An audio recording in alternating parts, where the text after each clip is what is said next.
everybody, it's me Estella and I'm back with another video.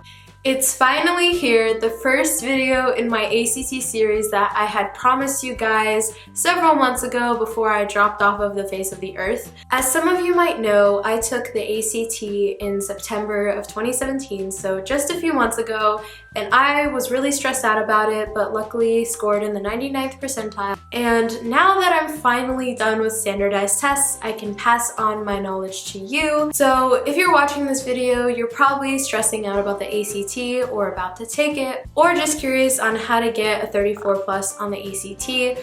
So if you're stressing out about it, I can relate. I was definitely stressed about it a few months ago. So in today's video, I'm going to be going over how you can get a 34 plus on the ACT. So the 34 and above is in the 99th percentile, so it's pretty hard and requires a pretty good amount of studying to get such a good score on the ACT.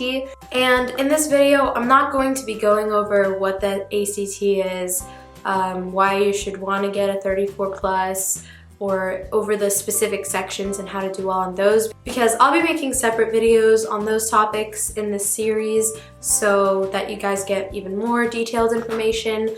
So just in this video, I'll go over how you can study to get a good score on the ACT. And as always, if you guys ever have any questions about the ACT, just leave them in the comments below and I might do an ACT Q&A. Alright, so enough with the introduction, let's get into the meat of the video and talk about how to get a 34 plus on the ACT.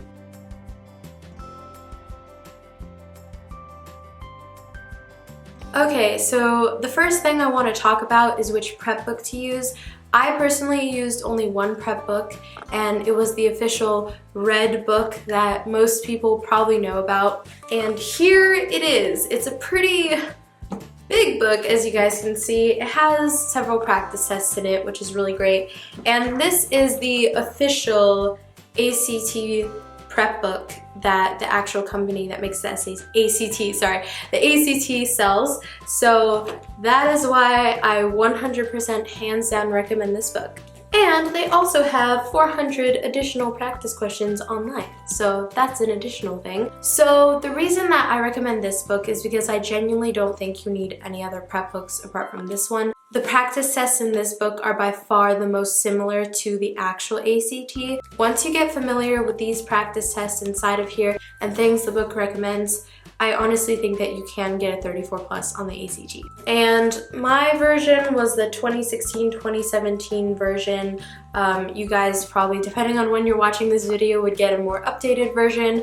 But this is the only prep book I recommend, so I definitely would recommend getting it. And the reason you want to get a prep book is it's kind of nice just to have everything you could possibly need in one resource and be able to carry it around with you if you're in a place without Wi-Fi, or can just rip out a practice test if you want to. And I also recommend doing the practice tests on paper, and it's just more convenient than printing out a lot of pages off of the internet.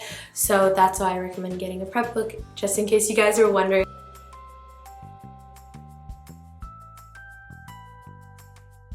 Okay, so now that you hopefully have your prep book and are ready to get started studying for the ACT, the first thing I recommend for you to do is to do 2 diagnostic tests from this book. Now, these diagnostic tests don't write on the actual practice tests because you might want to reuse them when you're actually already doing the full practice tests leading up to the actual test. So I would recommend maybe getting just a separate sheet of paper to do your scratch work, and for the reading in English to just also not write on the actual test. So the reason I recommend doing 2 diagnostic tests instead of just one is so that you get kind of a full overview on what your weakest sections are, and also so you can kind of more accurately see where you would be scoring if you didn't study at all. I recommend doing them under the actual testing conditions, so in one full sitting, not taking any breaks or doing sections separately. You really want to see an accurate result and not something that might be different depending on the testing conditions. So for instance, you might be really doing badly on a later section because you're already tired and you normally would do really well on it if you did it separately, but you really want to just see which sections you knew, overview, and also how your timing is and all of that, because that is a big component of how you're going to score on the ACT.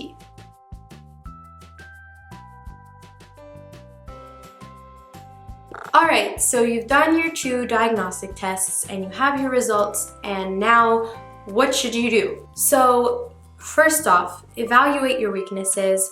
For instance, you might be scoring like a 26 on the math, a 36 on the science, a 34 on the reading, and a 30 on the English. And that's just a sample. I mean, obviously your scores could be a lot lower, they could be a lot higher. It really depends on you. But for instance, in that case, you would know to study more for the math section, a little bit more for the English section, and then pretty much not very much for the science and the reading sections, which was pretty much my case. I was doing really well in the reading and English sections, a little worse on the science and math sections, so those were the 2 sections that I really focused my time on. And in my personal experience, the results of the tests are very accurate, pretty much show how you would be actually scoring at that moment on the ACT. So once you know which sections you're not doing that great at, focus your attention on those first. That way you can prioritize your time and also maximize your score.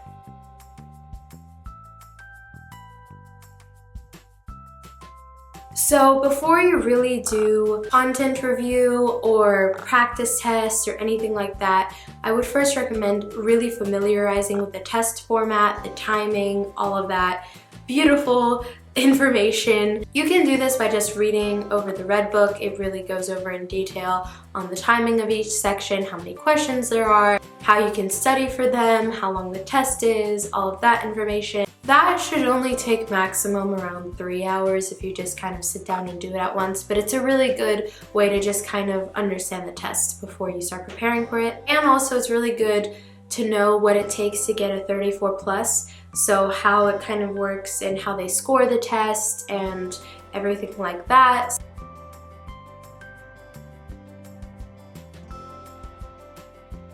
Alright, so you've read the red book, you know your weak areas, you've done the 2 diagnostic tests. Now what do you do to get a 34 plus on the ACT?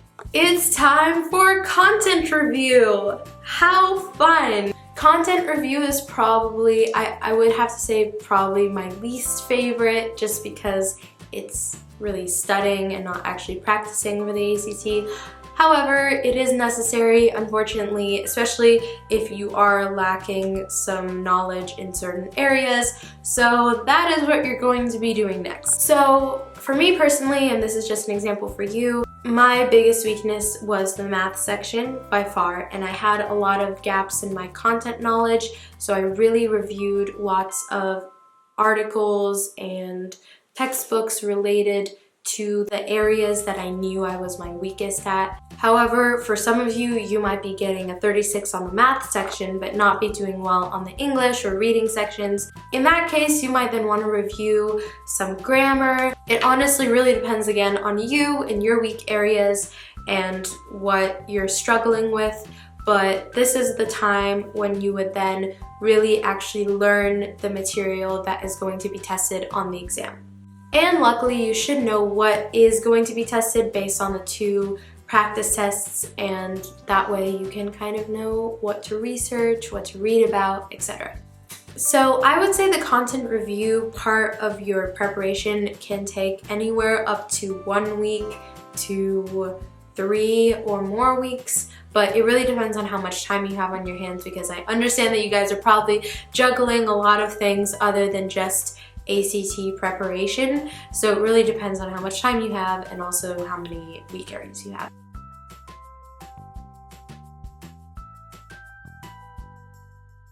And now for the fun part, the practice. So I don't recommend just any kind of regular practice. I recommend deep practice. If you guys read the book, The Outliers, you might understand what I'm saying by that. Pretty much what I mean by deep practice is just really intense focused practice where you're really targeting your weak areas and not wasting any time going over things that you're already good at. I personally recommend saving the full official practice tests until the end of your preparation, just so that you can already start really getting into the feel of taking the full practice tests, scoring them, reviewing your weak areas again, and kind of just more getting mentally prepared for the exam and also getting used to the stamina required to take it. So before you start taking the full practice tests, the official ones, I recommend doing certain sections. There are a lot of other ACT unofficial practice tests online, or even the 400 additional practice questions that the ACT Red Book has online. So I definitely recommend just doing more drills or just one section at a time. Still time yourself though, so that you can work on becoming faster as well as doing better on the actual questions. And again, focus the majority of your time on the sections that you're worse at, and even try to do some drills that are focused at your weakest areas. So if you know you're missing a certain type of math question, certain type of science question, then focus more on doing a lot of those kind of questions.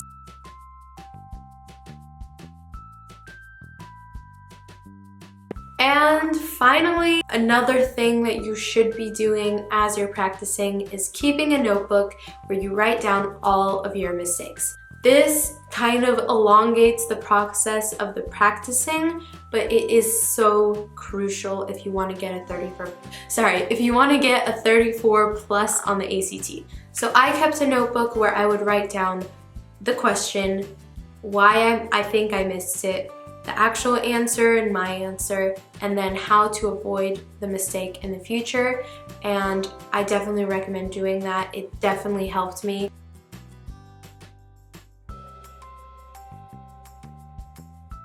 And then after that, I would recommend doing 1 to 2 to 3, if you have that much time, full practice tests, starting with ones that are online and then finishing with the official ones in the Red Book, so that you get a really good, accurate score leading up to the test and you know what to expect and kind of what your score range is. So yeah, that's all of my tips that I have for you guys today. Hopefully you found this helpful, and if you did, please share it with your friends or people that you think might also find this video useful, and also leave a thumbs up so that I know that you liked this video and want more videos like this. So before you go, if you're still here, I just wanted to say, you can do this. I believe in you.